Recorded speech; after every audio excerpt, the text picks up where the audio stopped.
नमस्कार साथियों, biography channel पर फिर से आप लोगों को और एक नए वीडियो में स्वागत है। उम्मीद है दोस्तों आप लोग अपने जीवन में खुश होंगे, मस्त होंगे और मजे में भी होंगे। हमने आज फिर से बॉलीवुड से जुड़ी हुई और एक नए किस्से से आप लोगों को रूबरू करने वाले हैं। वैसे टाइटल और थंबनेल से आप लोगों को मालूम चल गई होगी वीडियो आज हमने किसके ऊपर बनाई है। तो चलिए ज़्यादा देर ना करते हुए अगले 11 मिनट तक हमें ना चाहते हुए भी बर्दाश्त करते हुए इस वीडियो को आप एंजॉय कीजिएगा, ताकि बॉलीवुड से जुड़ी हुई किस्से और कहानियों से आप भी रूबरू हो जाएंगे जो कि आमजन तक नहीं पहुंच पाते हैं। सो हम भी कोशिश करते हैं उन्हीं किस्से कहानियों को आपके सामने लाने की। तो चलिए शुरू करते हैं। सुरैया 50 के दशक के सुपरस्टार दिलीप कुमार और देवानंद से सबसे ज़्यादा फीस की मांग। उन्होंने 34 साल की उम्र में लिया संन्यास। आधी सदी से भी अधिक समय पहले सुरैया 20 साल की उम्र में दिलीप कुमार, देवानंद और अशोक कुमार को पीछे छोड़ भारत में सबसे ज्यादा भुगतान पाने वाली अभिनेत्री थी। भारत दौरे पर गैगरी पैक भी अपने आवास पर गई। वंडर वुमन गैल गैडोट ने बैटल गर्ल के लिए समान वेतन प्राप्त किया। देसी girl Priyanka Chopra film industry में 2 दशक के अंतराल के बाद वेतनमान हासिल करने में सफल रही। ओपेरा ब्रिम्स ने महिलाओं के लिए समान वेतन के मुद्दे का भी समर्थन किया, लेकिन जब उन महिला कलाकारों का इतिहास लिखा गया तो उनके पुरुष सह कलाकारों के बराबर या उनसे अधिक आय की मांग की गई। तो प्रसिद्ध बॉलीवुड स्टार सुरैया के लिए एक अध्याय समर्पित होने की संभावना है। सुरैया की सफलता में कोई भाग्य नहीं था, वे किसी गॉडफादर का काम नहीं था, यही पूरी तरह से कड़ी मेहनत और शानदार प्रतिभा थी। एक खास फिल्मों के भारतीय दर्शक सुरैया को 1940 से 1950 के दशक के दौरान एक मंत्रमुग्ध कर देने वाले भावपूर्ण आवाज और एक खूबसूरत कलाकार के रूप में याद करेंगे। पहली भूमिका उन्होंने दर्शकों और फिल्म उद्योगों के लोगों पर भी छाप छोड़ी। वही फिल्म उमर खयाम में फ्रेंजी को भी के दोस्त की भूमिका थी। प्यार की जीत 1948, बड़ी बहन 1949 और दिल्ली की 1949 जैसे फिल्मों के साथ वही अपने करियर के शिखर पर पहुंची और अपने समय की सबसे ज़्यादा भुगतान पाने वाली कलाकार बन गई। लेकिन अपने समय की कोई अभिनेत्रों की तरह सुरैया का भी सिनेमा की दुनिया में प्रवेश संयोग से हुआ। 15 जून 1929 को लाहौर में जन्मी वही मुंबई चली गई और अपनी चाचा जहूर के साथ रहने लगी, जो कारदार फिल्म्स के लिए काम करते थे। वही अक्सर उनके साथ फिल्मों के सेट पर जाने लगी। 1941 में 12 साल की सुरैया फिल्म ताजमहल की शूटिंग देखने मोहन स्टूडियो गई थी। वहां जुबा मुमताज महल का किरदार निभाने के लिए एक बच्चे की जरूरत थी और सुरैया को मौका मिल गया। वही अपने करीबी दोस्त राज कपूर के आग्रह पर ऑल इंडिया रेडियो के कुछ बच्चों के कार्यक्रम में अभिनय करने गई। 13 साल की उम्र में सुरैया की गायन प्रतिभा की खोज संगीत निर्देशक नुसरत ने की। उन्होंने उनकी दिलकश आवाज़ को पहचान लिया और उन्हें फिल्म शारदा 1942 के गाने पंछी जा पीछे रह रहा है बचपन मेरे के लिए उन दिनों के मशहूर स्टार मेहताब के लिए प्लेबैक करने का मौका दिया। मजे की बात यही है कि सुरैया उस समय इतनी पतली थी कि उन्हें माइक्रोफोन तक पहुंचने के लिए स्टूल पर खड़ा होना पड़ता था। कुछ ही समय में वही एक सनसनीखेज गायन स्टार बन गई और चूंकि वही समय था जब पार्श्व गायन को फिल्मों में पेश नहीं किया गया था, फिल्म निर्माताओं ने उनके लिए अभिनय के प्रस्तावों की भरभर कर दी। उन्हें बॉम्बे टॉकीज की हमारी बात 1943 से एक अभिनेता गायिका के रूप में पहचान मिली।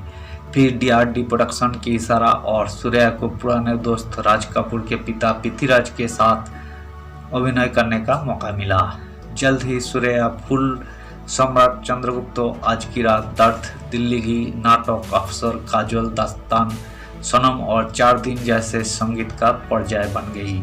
धर्मेंद्र उनके इतने बड़े प्रशंसक थे कि उन्होंने रोमांटिक ड्रामा दिल्ली की 40 बार देखी।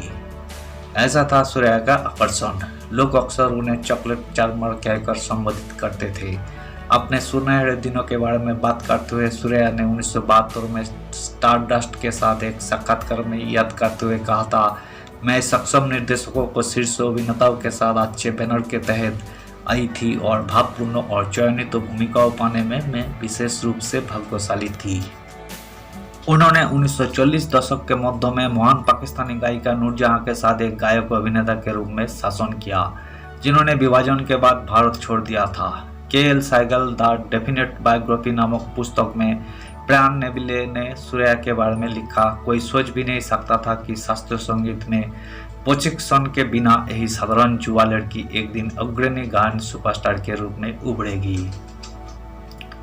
लेकिन सूर्या अपनी जिंदगी की मालिक नहीं थी, यही उनकी नानी थी जिन्होंने उनके जीवन और करियर को नियंत्रित किया। सूर्या ने एक बार उनके बारे में कहा था, वही हमारे घर में दबदबा रखने वाली शख्सियत थी, उसने हम सभी को नियंत्रित किया। मैं शर्मिला, डरपोक, आज्ञाकारी था और उससे बहुत डरता था। सूर्या के करियर का सर्वोच्च बिंदु महान के.एल. सहगल के साथ काम करना था, जिनकी वही कट्टर प्रशंसक होने का दावा करती थी। यही सहगल ही थे जिन्होंने अपनी आगामी फिल्म तदबीर के लिए फिल्म निर्माता जयंत देसाई की सिफारिश की थी।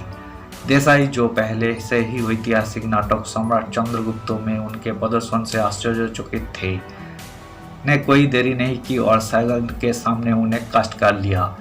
तदबीर के.एल. सहगल और सूर्या की एक साथ 3 फिल्मों में से पहली थी। उन्होंने उमर ख़याम और परवाना में अभिनय किया। जब वही पेशेवर रूप से अपने चरम पर थी, तब सूर्या का निजी जीवन भी एक जुआ चिंतित व्यक्ति देवानंद के प्रवेश के साथ फला फूला उन्हें प्यार हो गया है। वही उसे नौसिक कहकर बुलाता था क्योंकि उसे उसकी नाक पसंद थी और वही उसे स्टीव कहती थी, जो उसके पसंदीदा उपन्यास का एक पात्र था। वही उन्हें प्रेम पत्र लिखते थे और उन्हें अपने 100 कलाकारों को कैमरामैन या निर्देशकों द्वारा दिलवाते थे। उन्होंने एक साथ 7 फिल्मों की और पहली 3 फिल्मों में अपने रोमांस को छुपाने में कामयाब रहे। उनकी प्रेम कहानी बॉलीवुड रोमांस के उतार चढ़ाव से कम नहीं है। घटनाओं के एक विचित्र मोड़ में सूर्या को हीरे की अंगूठी भेंट करने की तुरंत बाद उसकी दादी को जुआ प्रेमियों का पता चला। उसने गलती से इसे अपनी सख्त दादी के सामने पहन लिया था, जिन्होंने इसे समुद्र में फेंक दिया था। देव ने मेरे लिए वही महंगी अंगूठी खरीदने के लिए पैसे उधार लिए थे। सूर्या को याद आया, मैं उस रात खूब रोई और रोई। घटना के बाद दादी ने यही सुनिश्चित किया कि शूटिंग के दौरान भी ये प्रेमी जोड़े अंतरंग ना हो और फिल्म निर्माता और निर्देशकों को उनके बीच रोमांटिक दृश्यों से दूर रहने का निर्देश दिया। सूर्या की दादी देव के साथ उनके रिश्ते के खिलाफ थी क्योंकि वही हिंदू थे और उस समय उनकी पोती की तुलना में कम लोकप्रिय भी थे। इसलिए देव ने जोर देकर कहा कि वे अदालत में शादी क्यों करे, क्योंकि उनका मानना था प्यार ही एकमात्र धर्म है, प्यार ही सब कुछ है। लेकिन वही यही भी चाहते थे कि सूर्या शादी के बाद अपना करियर छोड़ दे। यही उस समय की सुपरस्टार सूर्या की इच्छा के विपरीत था। देव के विवाह प्रस्ताव के लिए गुरुदत्त के समझाने के बावजूद उन्होंने इसे ठुकरा दिया। जब मैंने देव से शादी करने से इनकार कर दिया तो उसने मुझे कायर कहा। शायद मैं एक था, मैं मानता हूँ कि मुझ में ऐसा कदम उठाने का साहस नहीं था जिसके बारे में मैं पूरी तरह आश्वस्त नहीं था। शायद यही मूर्खता थी, शायद गलती या शायद नियति, सूर्या ने स्टारडस्ट को बताया। हालांकि देव आनंद से ब्रेकअप के बाद उन्होंने एकाकी जीवन भी चुना। उसने शादी के सभी प्रस्तावों को अस्वीकार कर दिया और कभी शादी नहीं करने का फैसला किया। इस बीच देवानंद ने 1954 में कल्पना कार्तिक से शादी कर ली। व्यक्तिगत निजीकरण पर लगे इस संकेत ने सूर्या में जीवन और अपने काम के प्रति जो उत्साह दिखाया उसे कहीं ना कहीं चुना गया। 1950 के दशक की शुरुआत में उनकी फिल्मों ने जादू पैदा करना बंद कर दिया। 1954 में उनकी जीवनी नाटक मिर्जा गालिब के साथ फिर से सफलता का साथ चखा।